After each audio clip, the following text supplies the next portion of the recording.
Hi everyone and welcome back to my channel. My name is Carla if you're new here, and I make videos about how I show up for myself in hopes of inspiring you to do the same. I recently asked you guys on Instagram and here on YouTube if you would like to ask me any questions about anything, and you guys definitely had some questions. So if you would like to see how I do this makeup while I answer some questions, I thought I would do a little bit of a different routine today, something like a little bit more exaggerated, a little bit more intense than I normally would, but I wanted to do something while I was answering the questions so it wasn't just me crapping on. I hope you guys like it. So with further ado, let's get into it. Right, let's start off. First off is SPF. I'm going to be using Ultraceuticals Ultra UV Protective Daily Moisturizing Mineral. That was too bright for you to see. Let's try that again. Focus. You can get this online. You can also get it at South William Clinic. I haven't even looked at these questions. So there's a lot of the questions are the same, to do with only a recent follower and loving your content. Thank you, Liz. Did you end up with a lot of loose skin or do skin removal? Linda also asked, loose skin, sorry if it's too personal, but how to prevent it. I'm going in with the B-Goldi drops by Drunk Elephant. When you lose 180 pounds, you're going to have loose skin. I have loose skin. It is inevitable, and that's okay. I have it. I have so much loose skin. There are a couple of places where there's like pockets of fat that didn't disappear, but I'm going to be addressing those first, and I'm going to be using Cool Sculpt to do that. So I'm going to talk about that more in an upcoming vlog. I'm going in with my foundation is the Be Perfect Chroma Cover in N2, and I'm going to be using an MUA Ireland brush, and I'm just putting a couple of drops of that onto it. This is my favorite foundation. So all of these products are kind of like my favorites from this year. So loose skin is inevitable. It is when you, basically what happens is a lot of people think that you can prevent loose skin, and you can to a certain extent. But when you have a lot of loose skin, you're basically, your skin stretches with the fat, and when the volume of the fat is gone, then your skin has stretched out. So my skin had been stretching for the majority of my whole life. It had been stretching since I was a child. You know, like I started, remember my first stretch marks when I was about 7 or something like that on my stomach. So it's inevitable that it's going to happen when you lose weight. Now, a lot of people think you can go to the gym, but when you're going to the gym, what you're doing is you're building muscle, which is great. It's something positive and building muscle. But when you have lost 180 pounds, in order to fill out my skin again to a certain point, I would need to, in order to fill out my skin, I would need to build so much muscle that I'd end up looking like Arnold Schwarzenegger. And first of all, it's probably very impossible. And also, it's not the look I'm going for. I'm just going to use one of my beauty sponges, and I'm just going to blend my foundation into my face. So yes, I do have loose skin, but the thing is, I don't let it ruin my life. I have it in certain areas. I have a lot in my stomach. I have it in my back. I have it everywhere. I even have like bits here. I just deal with it. Yes, I will have skin removal surgery. I plan on doing it by the time I'm 40. I wish 30. By the time I'm 40, my goal is to be on a beach in a bikini for the first time in my whole life. That is like my big life goal. I will have it. I'll be having 360-degree tummy tuck. I'll be having a breast lift without implants. I'll be having a leg lift, and I'll be having an underarm lift. I can't remember the exact proper terminology for that. I'm sure somebody will mention it in the comments, but they are the surgeries that I'll be having, but I won't be having them for a few years. There's a couple of things I want to do first. They're really expensive. And I will be going to the States, and my plan is to go to Dr. Joseph Michaels. I've been in touch with his office, and yeah, that's my plan. Anyway, so that's the loose skin story. But I really want to reiterate this. Please don't let the fear of loose skin stop you from losing weight, because the benefits of losing weight, especially from morbid obesity to regular range, the benefits are a millionfold. I would parade naked around instead of having, like, if everybody had to see my loose skin, or I could go back to being 23 stone, I'd be like, well, here you go, there it is. I just choose not to show it, and I choose not to make a big deal out of it as well, because I don't want people feeling that it is this massive thing that's, you know, is life altering. And it can be very annoying, and it can sometimes be disheartening. And there are times where I'm like, oh, you know, if like I'd never expected my body to look like somebody who, like another 37-year-old woman who never had a weight problem. I never expected that. But sometimes when I look at myself in my underwear or naked, I can still see the old me. So it's sometimes it can be a bit triggering, but it's not massive. Caroline asked, how do I stop comparing myself to others? I think that's really difficult to do. I think it's innate in us because we're always looking for the familiar with everybody, you know, like we're looking to identify with somebody. And in turn, we can also end up looking to, the next thing I'm going to use is the Huda Beauty Cherry Blossom Under Eye Color Corrector. So I'm just going to pop a little bit of this so it's like more pinky toned. When we're comparing ourselves, we start to do ourselves a disservice. I compared myself constantly to other people, and I used to compare myself to other people so that I could relate to them. You know, that was my way of comparing, was to find some kind of common ground, you know, like, oh, this girl is the same weight as me and she has a boyfriend, so maybe there's hope for me. So I would kind of compare myself, or like, I don't know if that's comparing or like, you know, kind of saying, oh, there's like a case study almost. I find that I don't compare myself now nearly as much. There are times when I do with work, I'm like, you know, I'm not doing great, or, you know, but I find that that's really when I'm in that kind of like childlike state. As an adult, I can kind of stand myself and go, okay, no, like what I think is most important is when we compare ourselves to other people, we are doing our unique reality a disservice. We are beautiful, unique beings. Nobody can be like us. We are all different. And I also don't want to be like anybody else anymore. And I find it hard, even, you know, like for me, like dancing, sometimes I have to stop myself comparing, and it is an active thing in which I have to do and go, no, I'm not going to compare myself to this person. So how to stop comparing yourself to other people? I think something is to start to be grateful for what we have and who we are as people. I think that we don't do that enough. We have a tendency to look outwards, and instead what I like to do is to turn us around and start looking inwards at things. So I like to look at myself and my role and my ability and my power to change things. And when I'm looking at somebody else, I'm not looking at myself. And I think it's more important to look at ourselves and to not criticize, but to enjoy ourselves and to cherish ourselves and to big ourselves up, because you know, we are great people. So I think the first thing I would do, it would be I'm just taking a brush and some, this is setting spray from Penny's. This is a blank canvas F60 brush. And I'm going to take my Pink Honey contour cake in the shade S'mores and Kisses. And I'm going to do my contour while I just let my under eye corrector do its thing.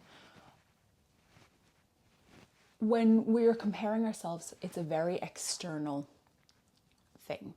We're looking outwards, we're looking outside. And something that's really changed about me in the last 4 or 5 years is I've started to look internal and look at my role in things, look at what I'm grateful for, focus on the good that I have. And I think when we start to be grateful for what we have and who we are less likely to compare ourselves. We're also more likely to cherish ourselves and to value ourselves and not look out when we are aware of our unique wonder, like the things that are different about us and the things that are, you know, that we like about ourselves. So I think if we're comparing, if that's like something that's active, the first thing I would do is start to write a gratitude list of things for yourself. And if you find yourself comparing others to others who are losing weight, to others who are doing something in their career, to others who maybe have something that you want, it's important to write a list of what you're grateful for in that moment, of what you have and what's going on around you and your career and your abilities and all the wonderful things you have. And from that point then, when we start to focus on gratitude, we're focusing more inwards and we're putting less energy outwards. And when we feel those comparison ideas coming up, then we can go, okay, no, but like, let's look in what I'm grateful for. What makes me unique? What makes me different? What have I got? What, privilege do I have? What wonders, what am I good at? Like if I was saying there with dancing, like I can feel it coming in with dancing, like, oh, I'm not as good as, and no, I'm not as good as, but I'm also, what am I really good at? I'm actually really good at my facial expressions when I'm dancing. You can see the joy in me when I'm dancing. And I think that that's something that's really unique for me because nobody else can have my facial expressions. And I focus on that and focus on what I have that's positive. I'm going to go back in now with under eye with the Makeup by Mario. This is the concealer, Surreal Awakening Concealer in shade 160. And I'm going to do a dot here, and up here. Do I speak French? No. Petit peu. Was your therapist a specialist with eating disorders? Don't know where to start. I have a full video, which I'll leave linked up in the corner, about my therapy and the different types of therapy. Again, with a mention that I did intermittent fasting, and I can explain how I do it. Again, I have a full video, but basically I do 16-8, which is where I eat for 8 hours. Not fully, not the whole 8 hours. I eat with an 8-hour window and I fast for 16 hours then. So my window of eating is 12 to 8, and then I don't eat after that and I don't eat before that. Yes, I do have coffee. Yes, some people feel that that's not, I have coffee with oat milk. Some people feel that that's not real intermittent fasting. Do you? Okay, I'm missing brushes. They're probably in here, that's why. Yes, they are. How did you know when you're healed, when you were healed? Whew, that is an interesting question. I don't think we're ever fully healed, but I think I knew when I was healed when I started to treat myself with respect and I stopped being so hard on myself. And I started to do things that somebody would do that honored themselves.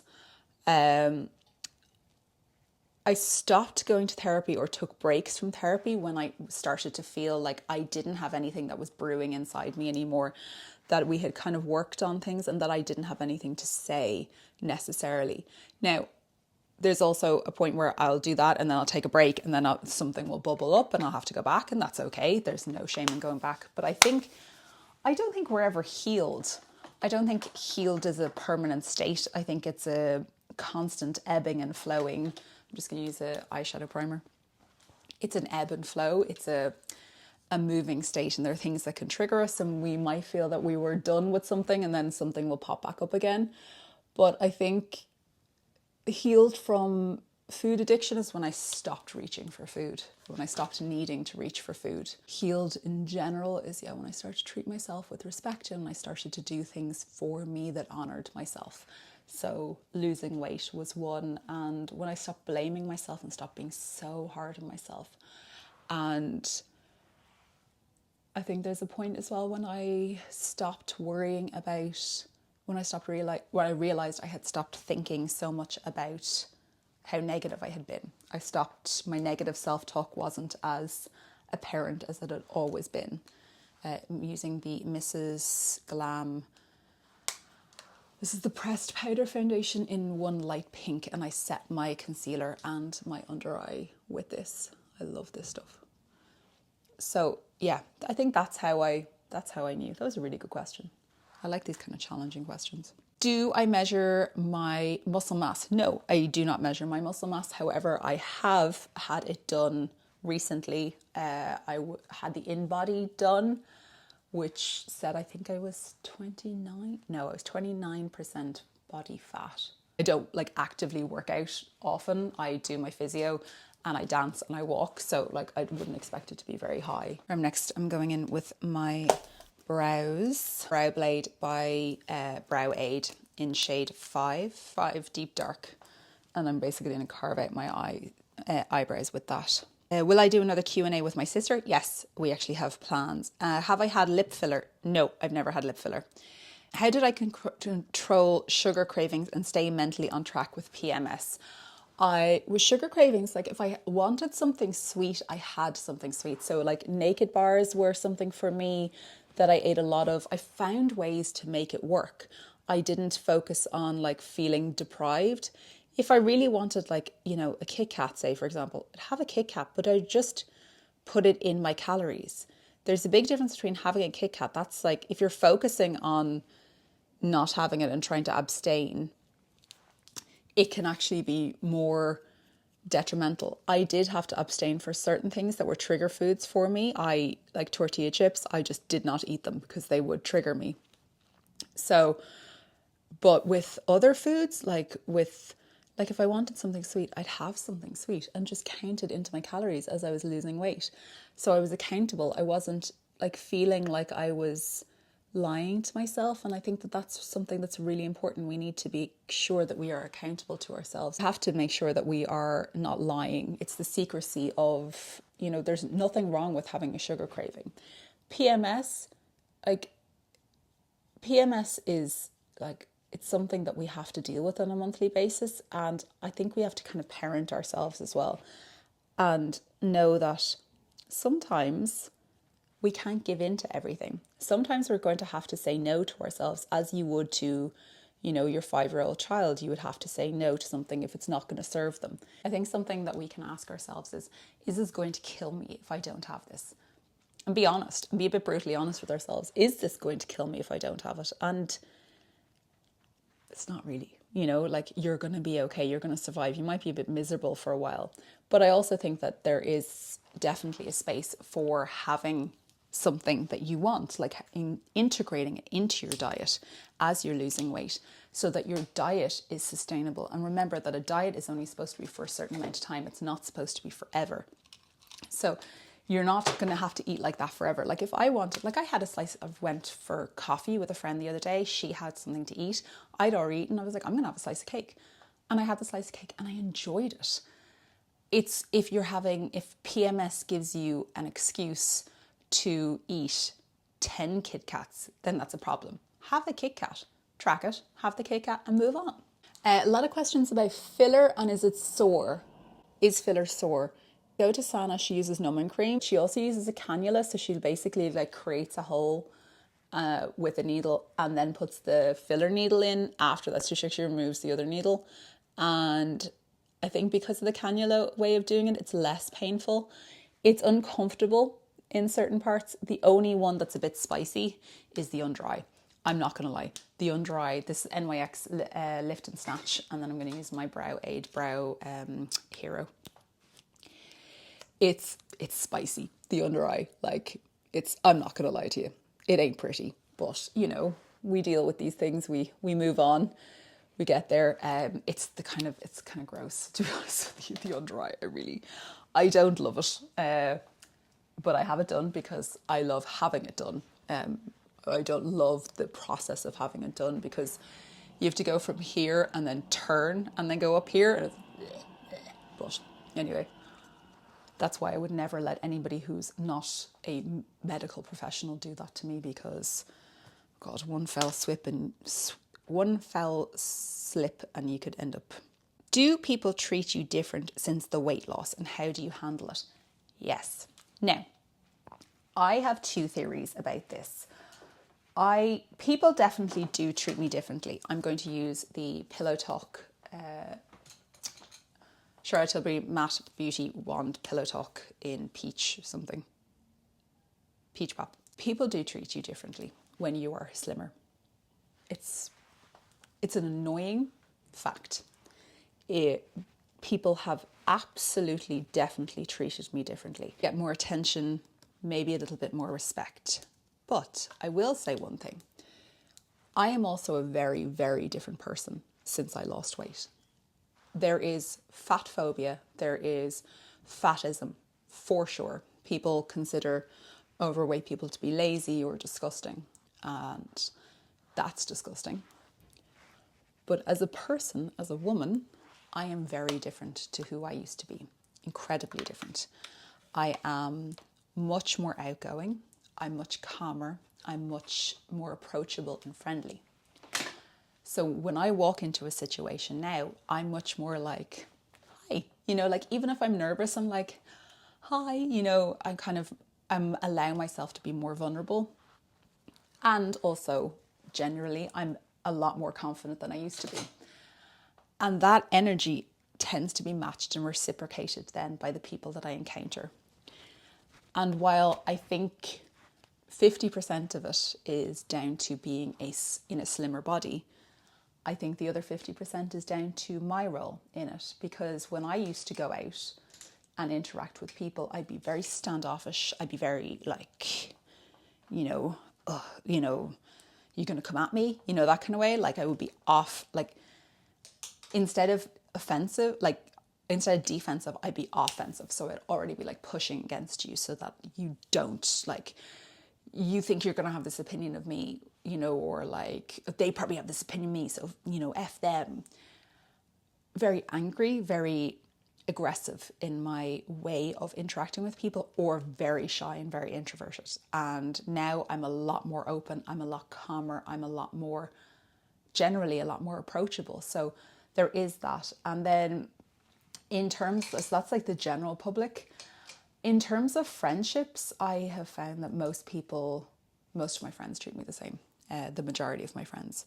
I am going to use, this is the Huda Beauty Pretty Grunge palette. I'm going to use this colour Rise here, and I'm going to carve out my crease, and we're going to go kind of pointy a bit.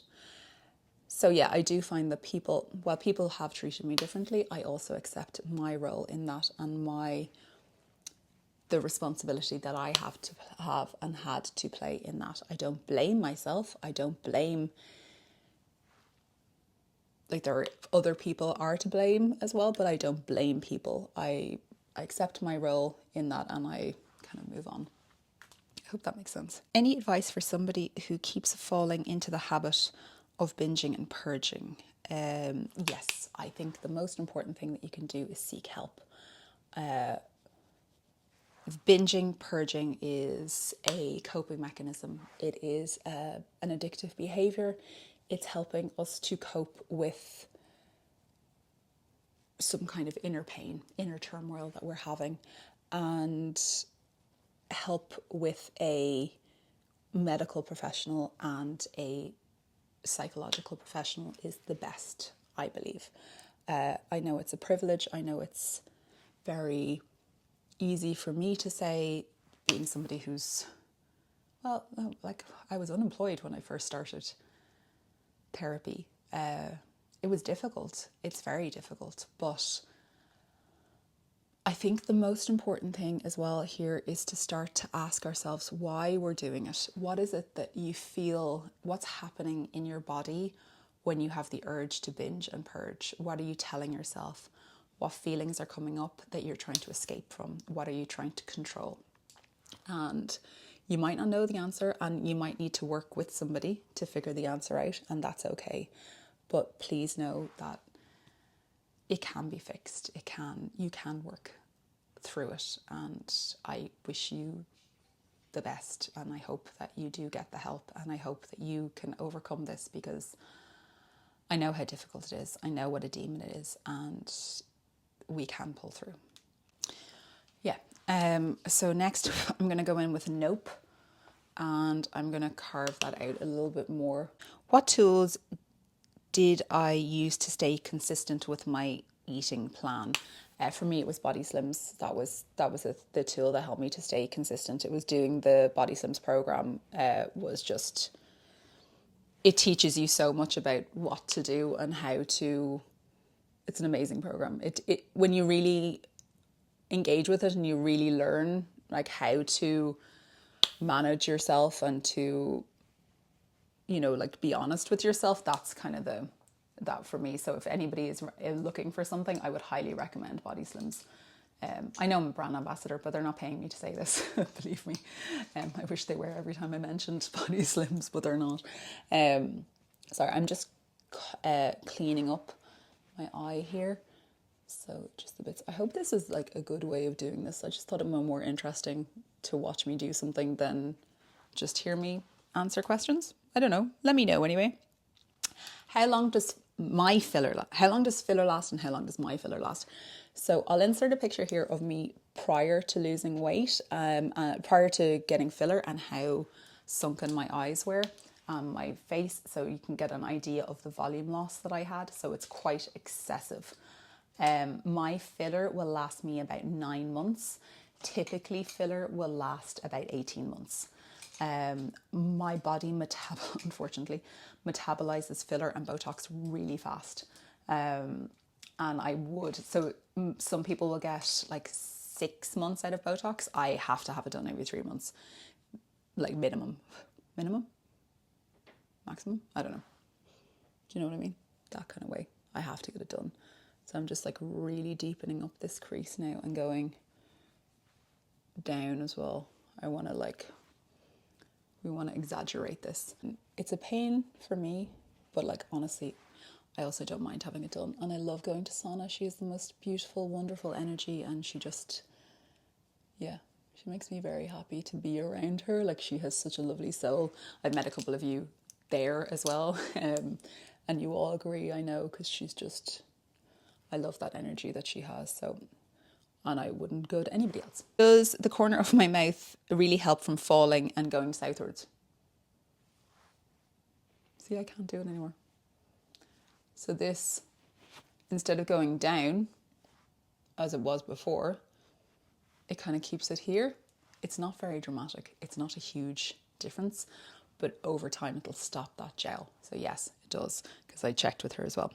Psoriasis treatment recommendations. I am not a medical professional, so I cannot recommend a treatment.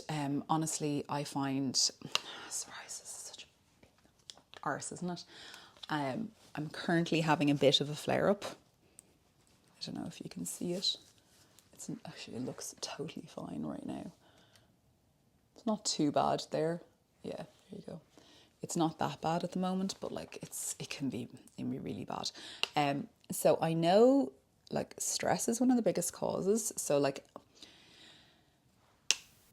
holistically, stress, like reducing stress, getting good sleep. Now I have a theory that it's something to do with my water in my house as well. I live in North Dublin, and I never had it as bad until I moved here. So I think there might be something to do with that. So we're actually considering getting a water filter, if we can afford it, in the house, so that like for showers and things like that.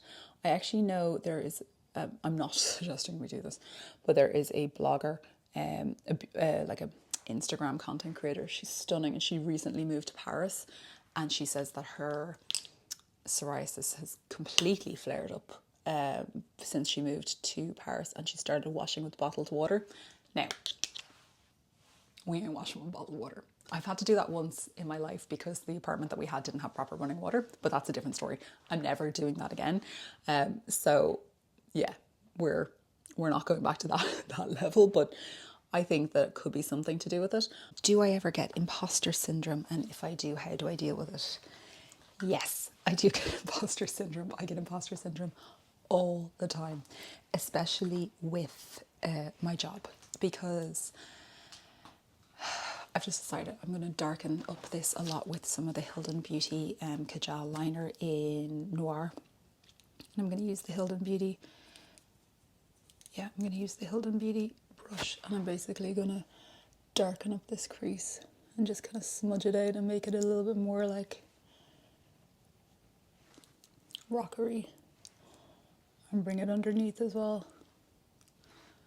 So yes, I absolutely get imposter syndrome. I don't think there's anybody in the world who doesn't get imposter syndrome, especially women. My gosh, we get it so bad, don't we?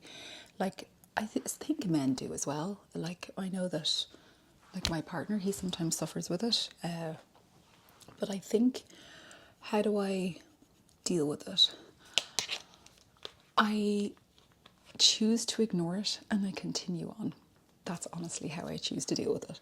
I just try and just go for it. I speak to somebody always. Like I will always like speak to Vincent, or I'll speak to like a member of my family, or you know, like somebody who knows me really well, and let them like kind of help me a bit with it. But I think the most important thing is that we can do that to ourselves, that we can like be our own biggest champions and be our own biggest successor. And imposter syndrome isn't a bad thing.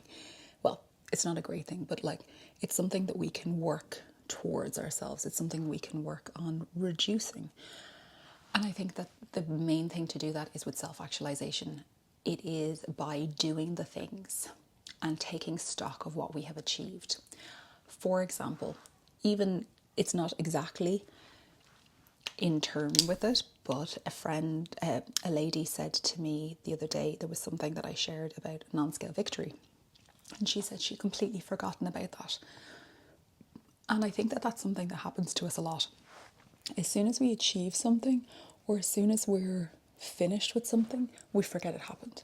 We never take stock of our achievements. We don't really, especially women, I think, we don't take the time to really relish our accomplishments and what we've done. And I think that that's why there's so many women's awards happening now, is to try and remove that imposter syndrome from us and try to reestablish our worth and celebrate our achievements, because we're amazing and the things that we've achieved are amazing no matter what it is. And sometimes I'll forget, you know, something that I've done. Like I actually, funnily enough, I keep talking about Sana today, but I was having that conversation with her about something else the other day. And I was like, yeah, but like, you know, and she was like, no, what you've done is unbelievable.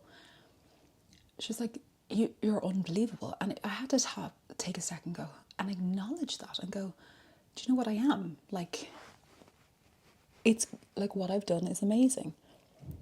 And there will be people watching this now that will begrudge me that. They will say that I'm full of myself, or, you know, that I'm up my own arse or things like that. But I'm not. I'm just like, you know, what I've done is pretty amazing. And when I get imposter syndrome, so let me think, when was the last time I got imposter syndrome? Oh, did you guys remember that event that I went to for Aura, the Funky Cat car? So great. It was my very first press trip. Felt like such an imposter. Like there's no way I should have been there, because like the other influencers and content creators were like really big, and I was like, what am I doing here? Like, this is not me. But I was like, you know, like I've been given a seat at the table. I'm going to take the seat at the table. And I think that we just have to feel the fear and continue to do things even if we feel the fear. Just go for them. And that's the biggest way. I'd love to know like more about imposter syndrome, and like if you guys could comment down below, like what is it about imposter syndrome? What do you feel? Like, I absolutely get it, but I don't get it as much as I used to. And the more I self-actualize, the more I do the things that I'm saying I do and take stock and take heed of my achievements, the quieter that imposter syndrome voice is getting. So I've just like really deepened up that crease now, as you can tell, with the black Hilden Silk to Set Kajal liner. And I'm just blending it in with the Hope shade here from the Huda Beauty palette. This is I actually really like this makeup. Basically just like continuously like apply, blend, apply, blend, apply, blend. Brush here, this one, I'll just put a little bit of this Hope colour on it. And I'm just kind of cleaning up this edge. I kind of want it to be a bit like pointier. Yeah. Why? There's a lot of questions about Botox and things like that. Why do I get my traps Botoxed? It's to release my traps. So my traps are your trapezius. Muscles that go up into your neck, and I got them Botoxed all the way into the back of my neck to help reduce, because I sit like this all the time. That's where all my stress is in my shoulders and my jaw, and that's why I have a night guard, and that's why I'm trying to pull my shoulders down. For dancing, I feel I can't release my neck properly because my neck is so tight, so I'm trying to work on that. So that's something. This is my first time having it done. I definitely felt a difference, but Sana said that I would have to have it done again, so I'm going back next month to have it done again, like a top up, and see if that helps even further. But I've definitely noticed a difference. I also go to physio for my neck and my shoulders, and I have Actually, my shoulders are much better. I do exercises then for my shoulders as well. Just when I think I'm okay, old patterns try to shake me off balance. How do you manage it? Hi, Amelia.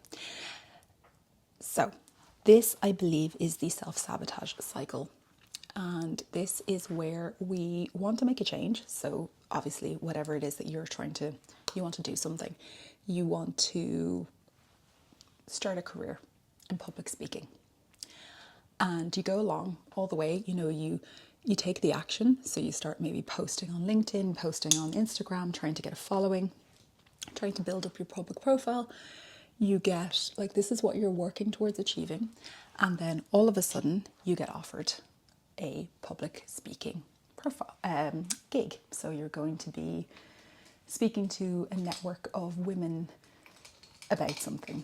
And it's like the thing that you've always wanted, and then suddenly you get it and you're like, I don't want it anymore. So what's happening is your body, I'm going to take this colour Liberty here and I'm going to put it all over my my lid. I want this to be kind of like creamy, peachy kind of colour. So you're trundling along, everything's fine, and then all of a sudden you actually get the thing that you want. And what happens is your body freaks out. So it's a old fight or flight freeze. It's a reaction to a threat. So your brain is very comfortable with the familiar, with things that you know, whether it be something that you're happy with or whether you're unhappy. The familiar is a safe space for our brains. And our brains are designed to keep us safe. We are basically animals, and they are designed to keep us from, harm's way. So say, for example, you are a cave person. You know that even though you might be starving within the cave, if you leave the cave, there could be a lion or tiger who's going to eat you. So you stick with the familiar because it's safe, and the familiar, even though you're not happy. But past the lion, there is this whole life. If you're in Body Slims, like Daisy and Brian. So it's basically a thing about the familiar, and it's a way of keeping us safe.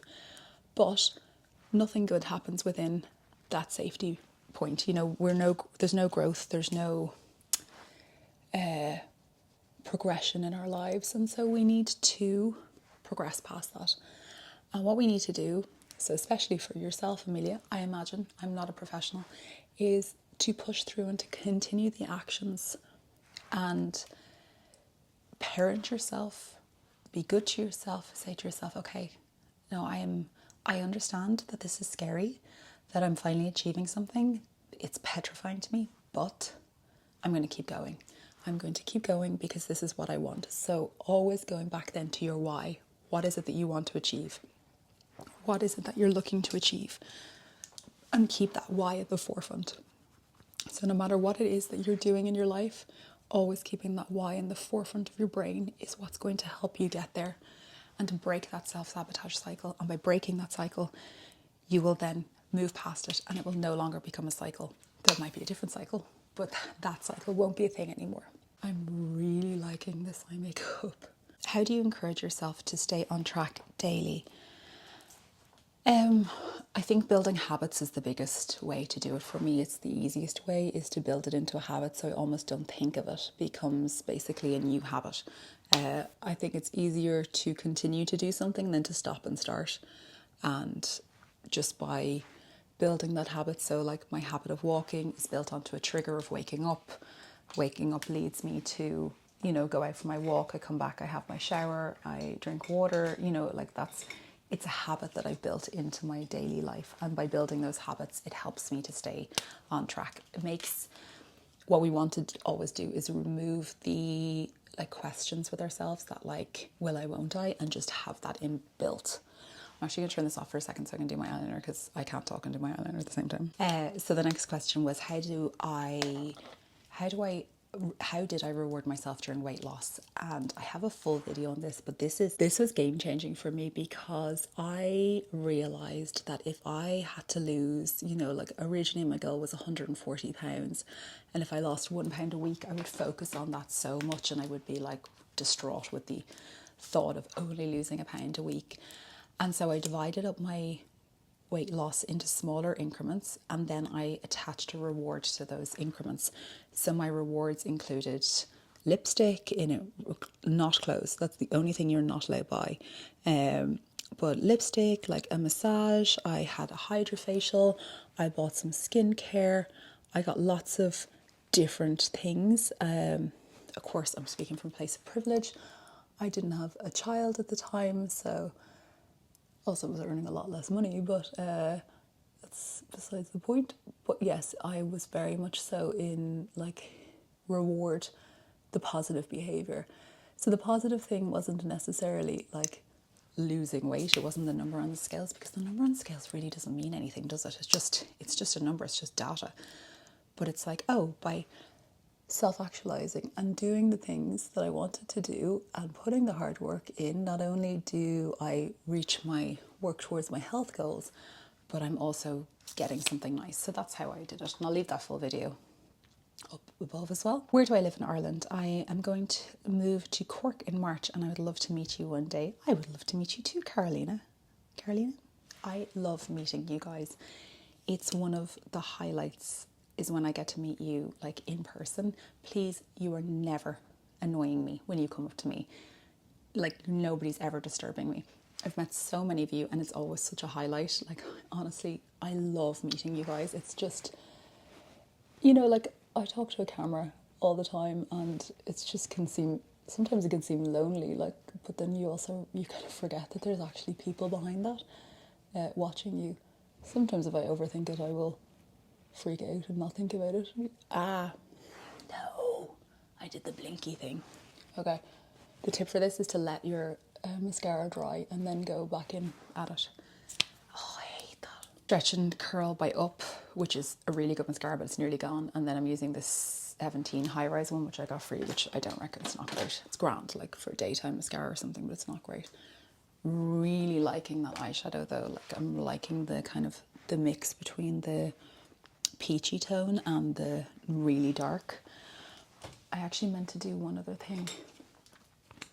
I'm going to use a clear, like a nude colour. So this is just going to kind of open up my eyes a little bit. Oh, this is just by Pennies. It's not by Rimmel at all. It's just Pennies one. That's nearly done. What I'm going to do is I'm going to add a little bit more to the cheeks, I think. And I'm going to use a powder. I'm going to do Nude Peach by Catrice. Or this one, the Glowing Multicolour. I actually might do the Glowing Multicolour or the Nude Peach. Let's do the Nude Peach by Catrice. This is lovely, very inexpensive. I love Catrice as a brand. It's very, very good quality, very reasonably priced, and most of it's cruelty-free and vegan.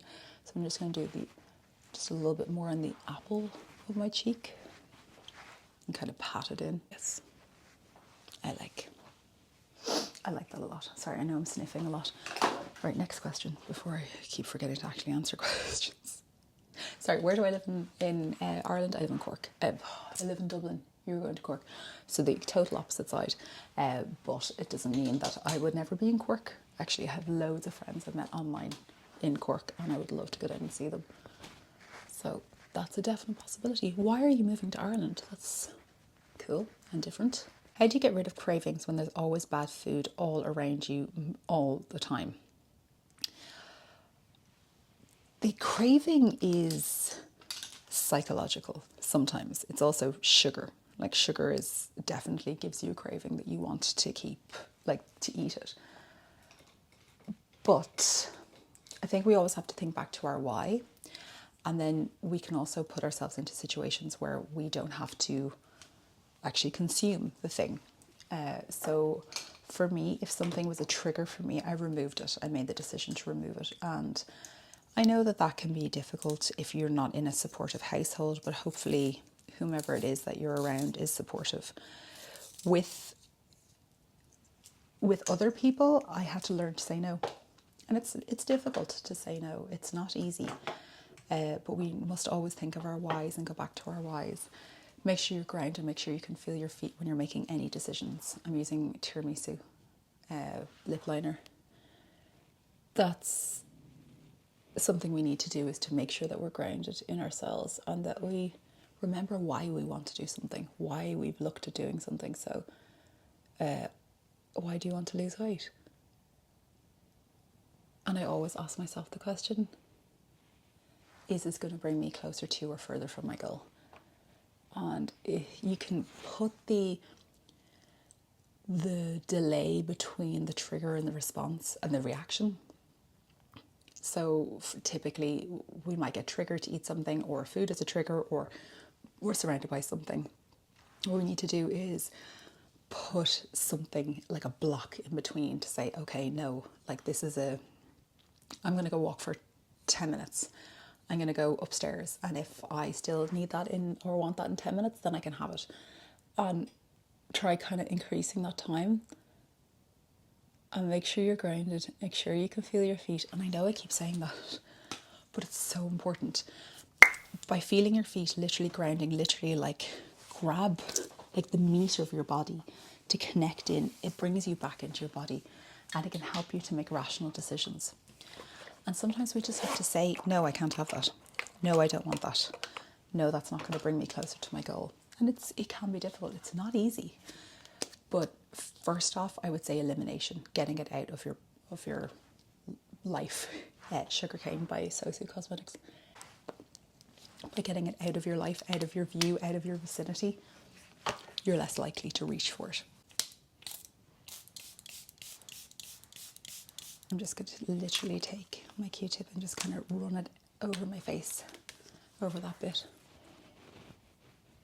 So guys, that is the makeup. What I think, now I'll go in and just kind of like top up and fix things, so I can just see my brow needs a little bit more. Carla, do you think you found your purpose by accident, one thing leading to another organically, or do you feel like you were led a bit woo-woo, as you say? I think I found my purpose by accident. I felt that I've always wanted to do something. I think helping people has always been within me. It's innately within me. I used to run a charity, so it's just part of who I am. But I think I never imagined that this would now be my career.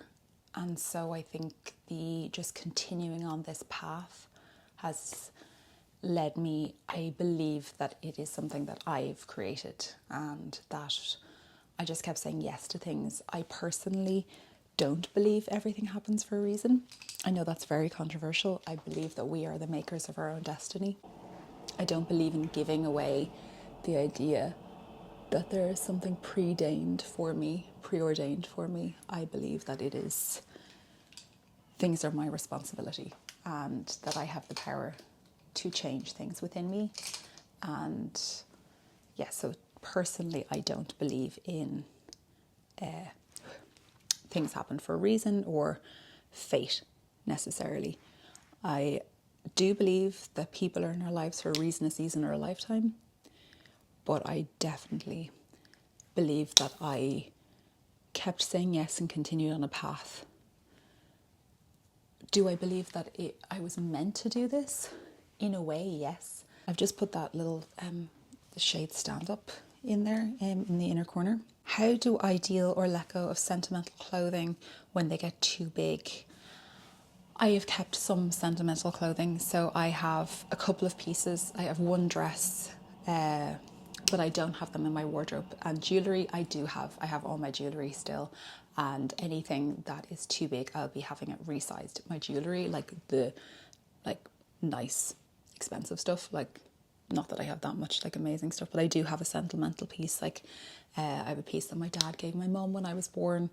It's a ring. It's beautiful. I used to wear it all the time, but it's huge on me now. So I think I'll probably have that resized. My brother-in-law's a jewellery designer, so I'll probably ask him to do that at some point. It's just not something I've gotten around to. So in terms of, I was wondering about navigating body slims on menstrual cycle. Don't I need more calories?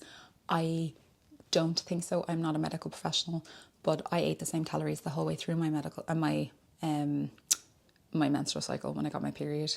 So Linda asked, do you find with your growing business and being a mom, you find it hard to make time for yourself? Yes, I definitely do. But that is why I wake up so early in the morning, because I give myself that time. It's so important to me to have that time to myself every morning.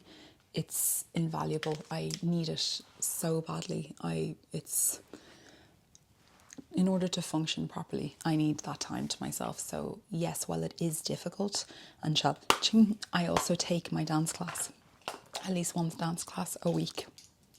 And sometimes things don't get done, you know, and that's just the way life is, and it's okay. These things happen. It's okay. We just have to, we progress on, we move on, but you know, we do the best we can.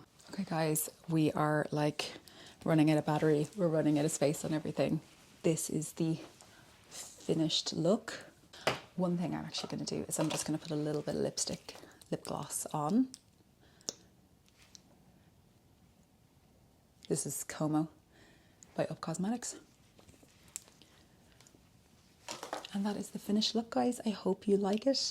I hope I've answered all of your questions. I know I didn't get around to all of them. There were so many, but let me know if you'd like me to do another one like this, where it's like a Q&A that I'm doing, like answering questions while doing something. I think that, I don't know, it seemed like a more fun way of doing it, but I don't know whether you guys agree. But anyway, please subscribe if you haven't already, like this video, and leave me a makeup emoji of your choice. Actually, let me know what your favorite, if you're a makeup girly like myself, or gentleman, what was your favorite makeup product of 2023. My favorite makeup product of 2023 was the Be Perfect Chroma Cover Foundation. I'm obsessed with this. This might be like my biggest ride or die. I love it so much. I also love all of the Say Beauty products, but I didn't use any of those today because they're more natural, and we weren't going for natural today. Guys, I love you and leave you. Thank you so much, and please don't forget to show up for yourself. Bye guys.